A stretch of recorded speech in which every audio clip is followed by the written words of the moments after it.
Hello and welcome to the Newbury and District Amateur Radio Society's Introduction to Datamodes, brought to you by Michael, Golf 0 Papa Oscar Tango.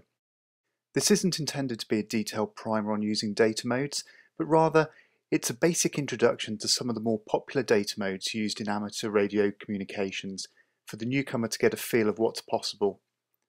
I'll run you through an example of the software for using datamodes and walk you through a couple of contacts with other radio amateur stations so you can see what it's all about. So let's get started. There are probably a dozen or more datamodes in regular use on amateur bands, and each one has many applications available for it, most of them developed by radio amateurs and completely free. For these short video examples, I'm going to be using Ham Radio Deluxe, as it's a good package of different datamode applications with built-in logging of contacts. So let's take a tour around the basic Ham Radio Deluxe interface. Okay, so here we have the main screen for the datamode part of Ham Radio Deluxe, and this is called Digital Master 780. To communicate using datamodes, it's necessary to first connect your radio to the computer, headphone and speaker connections, and this is done via a special interface to help prevent interference between the computer and radio. It's also possible to control most aspects of a modern radio from the computer, and in this screenshot you can see that the radio frequency readout is displayed in the left-hand black box at the top of the screen. This enables the operator to change frequency using this application rather than swapping between the computer and the radio. So let's take a tour around the screen. In the middle of the screen we have the text entry window, and this is where we're going to type our messages. Because much of what we type is going to be repetitive, and because some datamodes can send much faster than you can type, the application has what are known as macros, where you can save text to be sent at the press of a button. These are accessed through the drop-down menus, and you can see I've set up some basic macros to call CQ, looking for a contact, and to help when replying, sending basic personal information, and ending a contact. Just above the text entry window, we have the received and hopefully decoded text window. You can just see the last bit of data I was decoding in the window. When you enter the text in the text entry window and press send, you also see your own text displayed in this window, and this enables you to save the whole conversation if you wish. Signals you're going to be receiving and decoding are displayed graphically in what is called a waterfall at the bottom of the screen. You'll see how intuitive it is to select a data stream and to decode it in the coming video examples. Finally, to complete the tour for today, let me highlight the log entry window. This window has two purposes. It enables you to capture the contact information, which it can write to your log, but it can also use each entry when using the macros. Remember, I said we can save text here to save having to type everything from scratch? Well, these macros can also read data from the log entry window, which means, for example, I can enter the call sign of a station in the log once and then use the macros to send this information at the start and end of every communication. So let's just see this in action before we go ahead with a live contact. Okay, so here we can see our familiar screen, and now you'll understand why the graphical audio representation at the bottom of the screen is called a waterfall. It's even blue. In the Receive Text window, you'll see grey bands scrolling from left to right, and this is simply the data mode selected. So I'm going to type some text in the text input box and hit the send key. You'll see two things happen. Firstly, my text is appearing in the Receive Text window, and secondly, you'll see my sent signal in the waterfall at the bottom of the screen.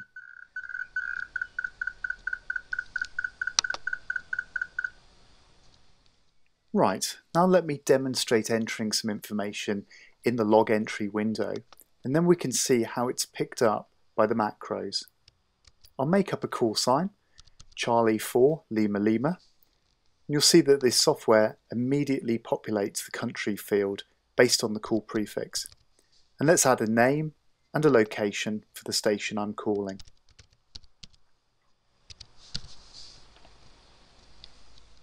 Now I can select my macros drop-down, and if I hover over the Him from Me macro, you'll see in the pop-up window it's put the call sign in the text ready to send. Now let me send some information using another macro. This time the macro has pulled in the name and the report for the other station from the log entry window and added it to my sent text. In fact, my name, my location, or QTH as it's called, and my Maidenhead locator, India Oscar 91 India Juliet, are also pulled in from another table where I can store my own information.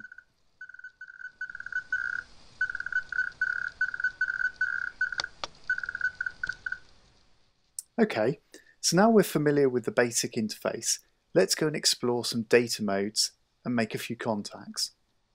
The first mode we're going to look at is by far one of the most popular, PSK31, or if you prefer, phase shift keying using a baud rate of 31. I'm not going to discuss here the coding techniques, but rather talk in simpler practical terms about what PSK31 looks like, what it sounds like, why it's great to use, and to demonstrate a contact, or QSO, using the mode. So let's take a look and a listen to some PSK31. Okay, so the sounds you can hear are multiple PSK31 signals, and if you look at the waterfall at the bottom of the screen, you'll see each of these data streams as a wiggly but symmetrical vertical line. The stronger the signal, the brighter the line in the waterfall. I've used the mouse to select one of these streams, and you can see the decoded message in the received text window. It's Foxtrot 4 Echo Zulu Delta calling CQ and looking for a contact. I've typed his call into my log entry window, so now I can select a reply from my macros to respond to his call. While I'm transmitting, the audio is muted, and hence all you see in the waterfall is my transmitted data stream.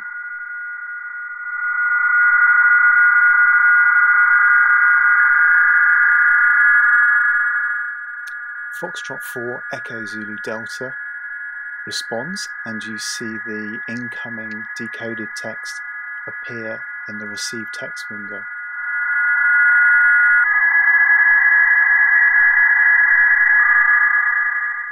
As the station sends information that I may wish to use to personalise my response, I can automatically add this information to the log entry window by right-clicking on the words and selecting where I want them to be entered.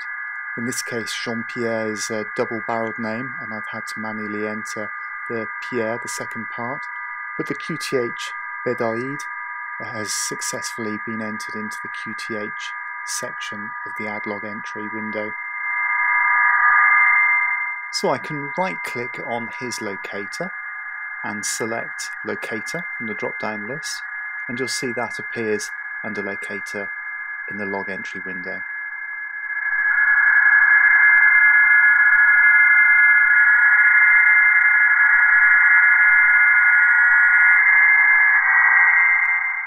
So now it's my opportunity to respond, so I'm going to use one of my information macros to save me typing everything in from scratch. However, I can still edit this while it's being sent. You can see it being sent in the top window and the text to be sent in the bottom window. So I'm going to modify this to personalize the communication. So although I can use a macro to form basic QSOs or contacts, I can edit each of these to personalize the communication to the contact in hand.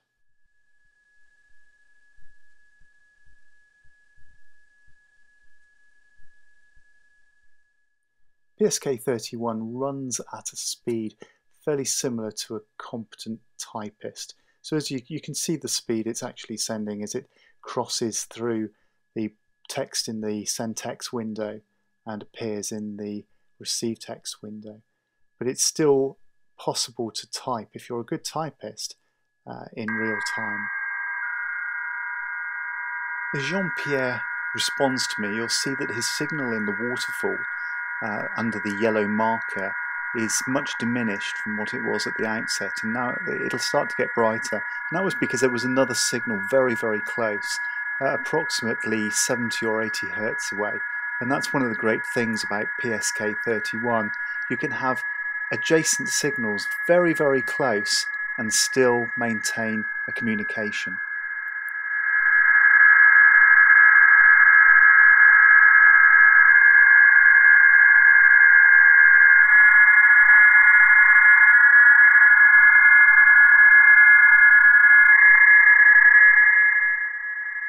So while Jean-Pierre's typing and sending his information, I can take my time to not only read what he's sending, but to choose what macros I want to use, or to type everything from scratch.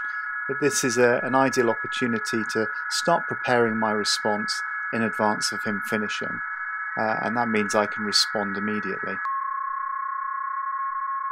So I'm reading what Jean-Pierre has sent, and I can see that he's using an IC7 4000 with 40 watts. So I'm going to customize my response to report how well his 40 watts is doing, what a great signal he has.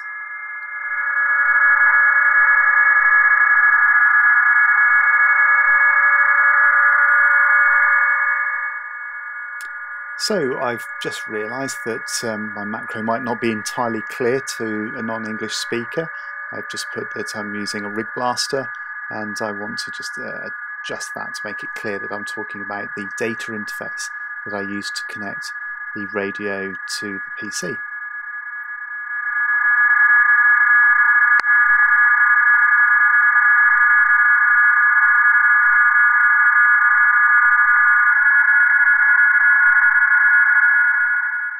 I can tell by the content of the message that's being sent that there probably isn't going to be an awful lot more information.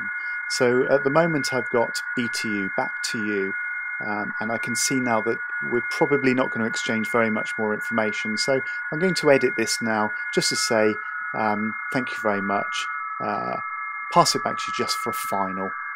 So that's really just wrapping up the conversation, and we're going to send 73s, which means all the best.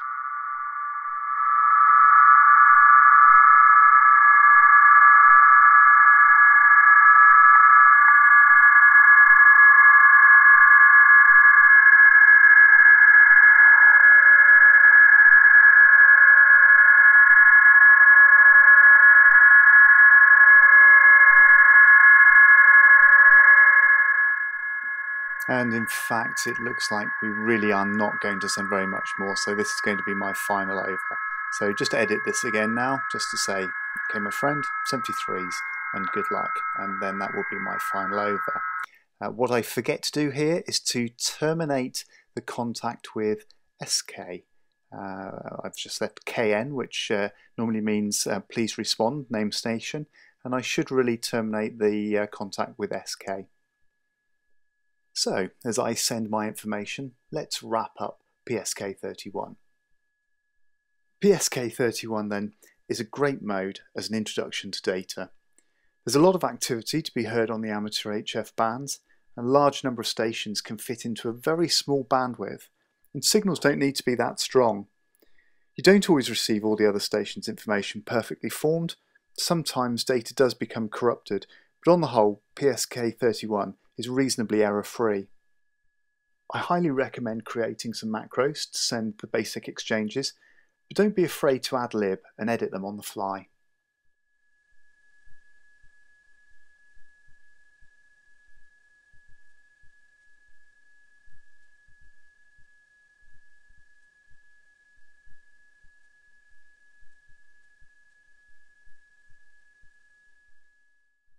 So as my exchange completes, I hope you found that a useful introduction to one of the most popular data modes. Next we're going to look at one of the oldest, if not the oldest data mode, radio teletype. So let's leave Jean-Pierre calling CQ and change to a new mode. Whereas PSK31 used phase shift keying to send data, radio teletype, or RTTY, uses frequency shift keying, which you'll see in its distinctive waterfall pattern made up of two lines about 170 Hz apart. Basic RTTY has a slightly higher sending speed than PSK31, using a data rate of about 45 baud compared to 31 baud for the previous PSK example. So let's get a look at RTTY and see what it sounds like. So I'm still set up to use PSK, so the first thing I need to do is select RTTY, and then I can select the RTTY signal in the waterfall, and we can immediately see that we have Hotel Golf 3 India Papa Alpha Hungarian station. I've selected his call sign and added it to the log entry, and I'm responding to him to see if I can get him to call me back. You'll note that he sent his call sign at least 3 times per line, and I'm going to send my call sign a couple of times. And RTTY is not as reliable, the data quality isn't as good as PSK, and it does pay to send your information several times. He's responded with a very short exchange, almost a contest type exchange. Golf 0 Papa Oscar Tango, good afternoon, GA, and 599, my signal report. So I'm immediately responding using my macros to try and speed things up.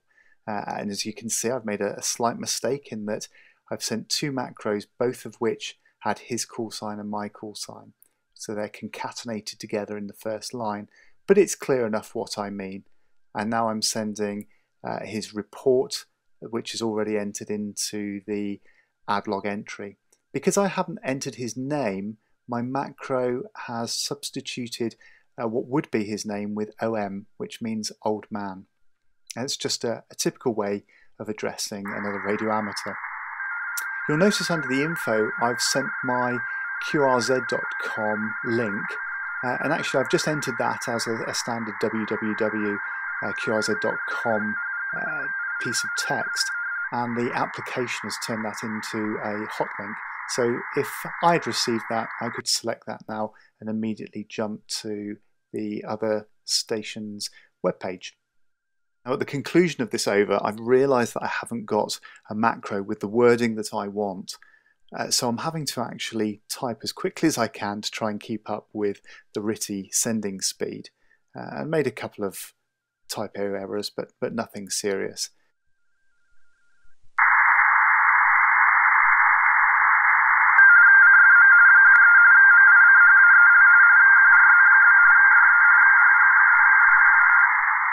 Let's leave HG3 IPA, calling QRZ, which means who's calling me, and have a look at another mode. And now we're going to have a look at a mode called Hellschreiber.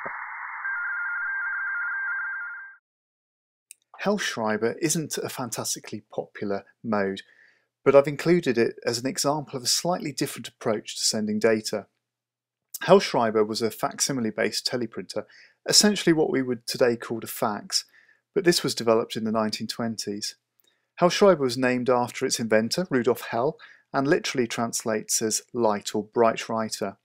FeldHell, or FeldHell, sends at quite a slow rate, only about 35 words per minute, but unlike many other data modes, it has a very low duty cycle, which means it spends more time not transmitting than it does actually transmitting, and this is excellent if you're using it in a portable station in the field. So let's take a peek at the distinctive look and sound of Hell. Hellschreiber is sometimes easier to hear than it is to see on the waterfall, and as we start I think I've heard a signal, so I'm calling QRZ, who's calling me? And I finish that up with PSEK, which is abbreviation of please respond.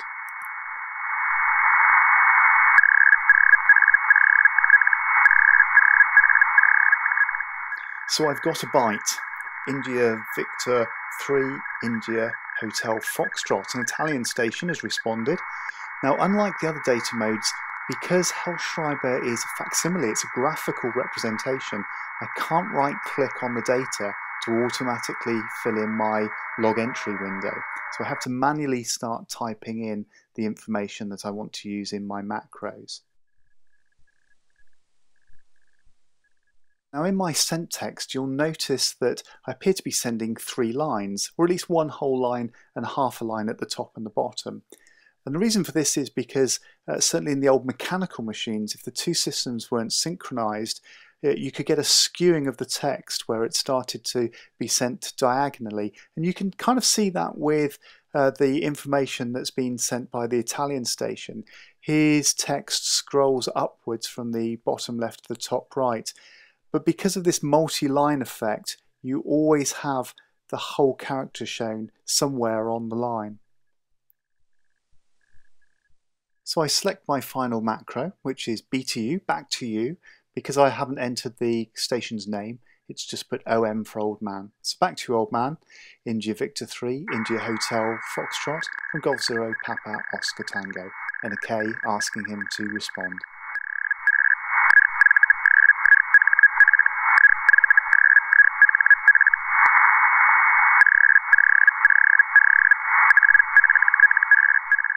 The great thing with Hellschreiber is, unlike the other data modes where you're completely reliant on the PC to be able to decode the message, Hellschreiber, the brain does the decoding. It's up to you to be able to read and interpret what you see. And so as the signal degrades and improves, you will see briefly here with dark bands and some of the text is not as clear. And it allows the brain to try and interpret what is being written.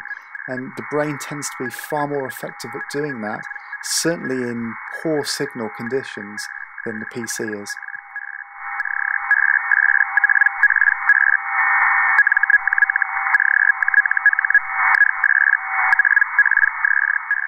Now, our Italian station signal is not a bad strength, and you can see it reasonably clearly in the waterfall.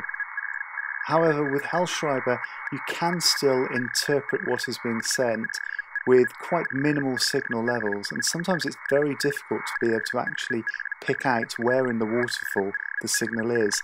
But at these times you can use your ear to listen for the sound, tune for the peak sound, and then select various places on the waterfall until you see the text starting to appear in the receive text window. So when I've come to respond to the station, I've discovered, horror of horrors, that I don't have a macro set up correctly for what I want to say, and hence I'm now going to have to type in real time. Now you can see the effect of what happens if I don't quite keep up. In the bottom window where I'm typing, you can see that there are no gaps. Where I've typed the word Caesar, it's all one word, but because I had to glance up to see how to spell it, I left a bit of a gap, and in the upper received text window you can see that there's a gap halfway through the name, and it just fills it in with dots. The other data modes are very similar. If you can't keep up, it's not a problem. It just sends spaces while it's waiting for you to catch up with it. So let's jump to Caesar's last over and give you a chance to take one last look at some Hellschreiber in marginal conditions, so some of the signals starting to fade, and see how clever your brain is in being able to interpret letters which a PC wouldn't be able to decode.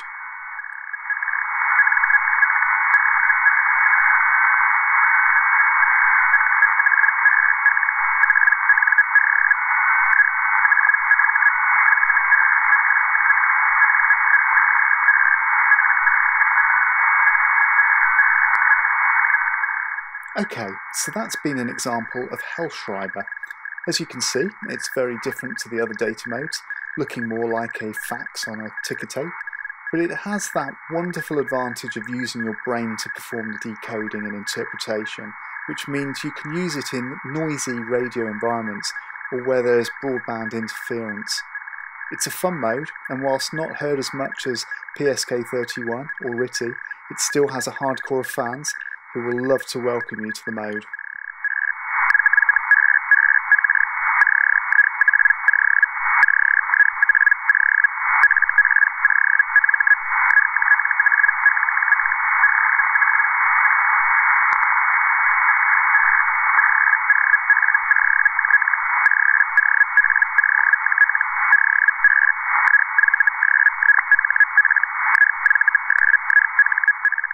Let's say ciao ciao to Caesar, but before we finish, let me just show you one last function from within the macros. In the send text window at the bottom, you'll notice that it says add log in brackets, and this is immediately going to add the QSO to the log. The next in brackets text is QSO mode, and that's going to be replaced with the mode we're using, which is Hellschreiber. And finally QSO mode count, which is going to look in my log to see how many Hellschreiber QSOs I've had on this band. And hence it automatically populates my sent text with the information.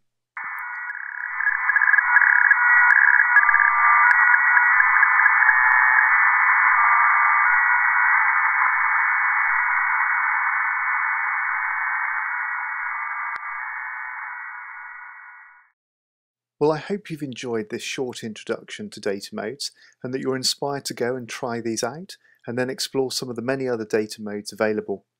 If you'd like to know more about these modes, there's a wealth of information on the internet and some useful Yahoo groups where you can get help and advice. So let me say 73s from Golf 0, Papa, Oscar, Tango, and the Newbury and District Amateur Radio Society.